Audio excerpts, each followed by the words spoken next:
ভারতের ক্রিকেট আকাশে নক্ষত্রের যেন শেষ নেই, যার মধ্যে কিছু নক্ষত্র জ্বলে উঠলেও বাকিগুলো থেকে যায় মেঘের আড়ালে। তাদের অপেক্ষা কেবল একটি সুযোগের, তারপরেই উজ্জ্বল হয় সঞ্জু স্যামসনের মতো নাম। কেরালার এই উইকেট রক্ষক ব্যাটার বছরের পর বছর ঘরোয়া ক্রিকেটে নিজের জাত চিনিয়েছেন।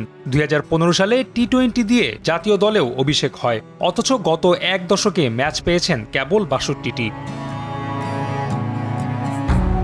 টি-20 বিশ্বকাপের শুরুতেও ভরসা অর্জন করতে পারেননি দলের, তাতে প্রথম ৫ ম্যাচেও ছিলেন উপেক্ষিত। এরপরই রিঙ্কু সিংয়ের বাবা মারা যাওয়ায় ডাক পেলেন একাদশে, যেন সৃষ্টিকর্তা ফিরে তাকালেন স্যামসনের দিকে। RFL gas stove hassle free auto ignition নিশ্চিত করে ঝামেলাহীন রান্না। আরএফএল গ্যাস স্টোভ, নিরাপদ ও ঝামেলাহীন। সুপার 8-এ বাঁচা মরার লড়াইয়ে ওয়েস্ট ইন্ডিজের বিপক্ষে খেললেন ৯৭ রানের অপরাজিত ইনিংস। দলকে সেমিফাইনালে তুলে স্মরণ করলেন সৃষ্টিকর্তাকে। এরপর ইংল্যান্ডের বোলারদের তুলোধুনো করে ৮৯ রান করলেন। টানা ২50-তে দলকে তুললেন ফাইনালে।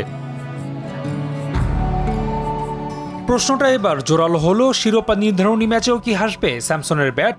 শঙ্কা উড়িয়ে টি-20 বিশ্বকাপ ফাইনালের ইতিহাসে ব্যক্তিগত সর্বোচ্চ ৮৯ রান করলেন স্যামসন। তাতে ভর করেই ২৫৫ রানের পাহাড়সম সংগ্রহ পায় ভারত। এরপর রেকর্ড তৃতীয়বারের মতো চ্যাম্পিয়ন তকমা। টানা ৩ ম্যাচে ৩50, তিনটিতেই ম্যাচ সেরা। মাত্র ৫ ম্যাচে ৩২১ রান করে টুর্নামেন্ট সেরার পুরস্কারও তুললেন ঘরে। সঞ্জু দেখিয়ে গেলেন সৃষ্টিকর্তা মানুষের ধৈর্য পরীক্ষা করেন, তবে ঠিক সময়েই তাকে যথার্থ মর্যাদা ফিরিয়ে দেন। রাফি আমিন, RTV।